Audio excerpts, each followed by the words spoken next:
ان کے پیٹ خراب ہو گئے, جو گندا پانی ہے جو دیا گیا ان کو جدھر 20 لوگ آتے ہیں وہاں 60 لوگوں کو بھرا ہوا.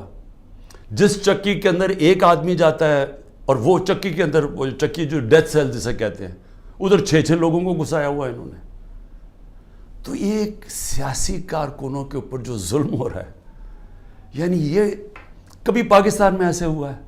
تھوڑے سے لوگوں کو پکڑا گیا. مجھے یہ پتہ ہے کہ جنرل ضیاء الحق کے زمانے میں اتنی تعداد میں تھوڑے سے لوگوں کو پکڑا ہے اور انہوں نے بھی مشکل وقت گزارا ہے. لیکن 10,000 لوگوں کو پکڑ لینا اور ہر روز ان کے گھروں میں گھس جانا جو کہ چھپے ہوئے ہیں, ان کے گھر توڑ دینا, ان کے رشتہ داروں کو اٹھا کے لے جانا, جس کو میں پھر سے کولیکٹیو پنشمنٹ کہتے ہیں. یہ صرف آج اسرائیل کرتا ہے فلسطینیوں سے اور مقبوضہ کشمیر میں کیا جاتا ہے کشمیریوں سے, لیکن اپنے لوگوں سے کوئی دنیا کا ملک یہ نہیں کرتا. ہاں, پرانے زمانے میں ہٹلر نے کیا تھا اپنے لوگوں سے جس کو کلیکٹیو پنشمنٹ, کہ اگر آپ کا جس کے پیچھے گئے وہ نہ ملے تو کسی خاندان میں سے بھی لوگوں کو پکڑ لو. اور یہ پھر اسٹالن کی جو سوویت یونین تھی وہ بھی بڑا ایک خوفناک قسم کا دور تھا, ادھر ہوتا تھا. لیکن یہ کسی مہذب معاشرے میں آج نہیں ہوتا جو آج کیا جا رہا ہے. تو اب میں آتا ہوں کہ کیسز کے اوپر, کیسز کیا بن رہے ہیں لوگوں کے اوپر. ایک کیس سے نکلتے ہیں ان کو دوسرے میں پکڑ کے اٹھا کے لے جاتے ہیں کہیں. عمران ریاض اس ملک کا وہ صحافی تھا جس کو یوٹیوب پہ سب سے زیادہ دیکھا جاتا تھا.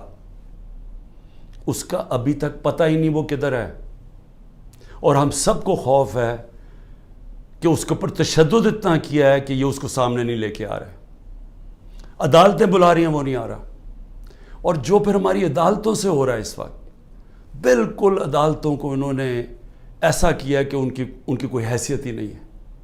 سپریم کورٹ کا فیصلہ ہوتا ہے آئین کے مطابق, ہم آئین کے مطابق فیصلہ کرتے ہیں. 14 مئی کو الیکشن ہونا تھا, 90 دن کے اندر آئین کہتا ہے.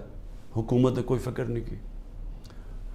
پختونخوا اور اس وقت پنجاب کے لوگ ایک انلیگل, ایک کیئر ٹیکر گورنمنٹ جس کی کوئی لیگیلٹی نہیں ہے, قانون میں کوئی حیثیت نہیں ہے, آئین میں کوئی حیثیت نہیں ہے, وہ بیٹھے ہوئے اوپر, اور وہ کیسز پہ کیسز, انتقامی کارروائی. یعنی کیئر ٹیکر کا مطلب ہی ہوتا ہے وہ نیوٹرل ہوتے ہیں. یا نیوٹرل کا بھی ایک اور معنی ہو گیا, جو نیوٹرل بھی کہتے ہیں وہ بھی ظلم کر رہے ہیں ایک ہی پارٹی کے اوپر. تو یہ کیس کیا ہے؟ اب یہ ذرا جو لیٹسٹ میرے پہ کیس ہوا ہے, مجھے تو یہ پتہ ہی نہیں تھا, کیونکہ میرے پاس اتنے کیسز ہوئے ہیں, مجھے تو اندازہ ہی نہیں کہ کون سا کیس کون سا ہے.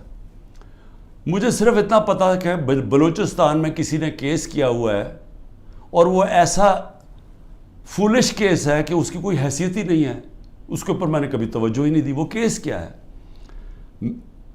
قاسم سوری رولنگ دیتا ہے کہ جناب یہ مراسلہ, یہ جو سائفر آیا ہے وہاں سے, اس کے ہوتے ہوئے بیرون ملک کی مداخلت ہوئی ہے ہمارے افیئرز میں, اور اس میں لکھا ہوا ہے کہ عمران خان کو عدم اعتماد میں شکست ہو. یہ مراسلے میں لکھا ہوا ہے, جو کہ وہ ڈونلڈ لو اور ہمارے ایمبیسڈر کے بیچ میں بات چیت ہوئی, جو کنفرم کیا گیا پاکستان کی سیکیورٹی کونسل نے. پھر جب شہباز شریف بنا پرائم منسٹر, پھر سیکیورٹی کونسل میں ایمبیسڈر کو, اسد مجید کو بلایا گیا.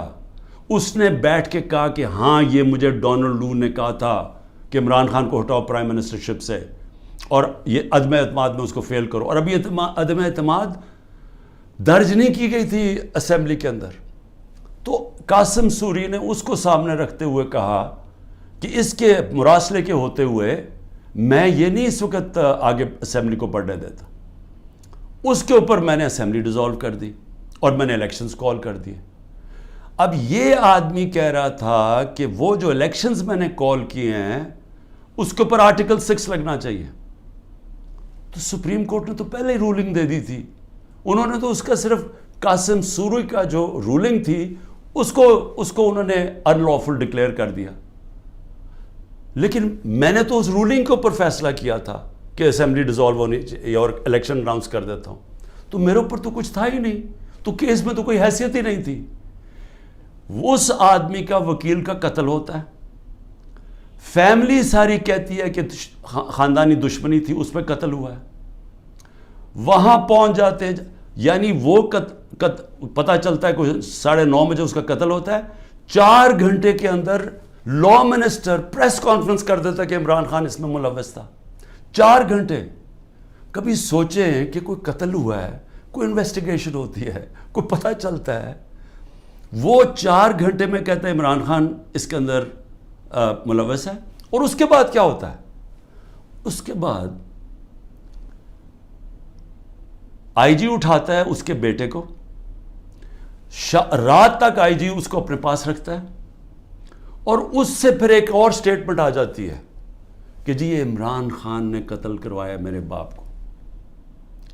اب پہلے میں یہ سمجھنا چاہتا ہوں کہ عمران خان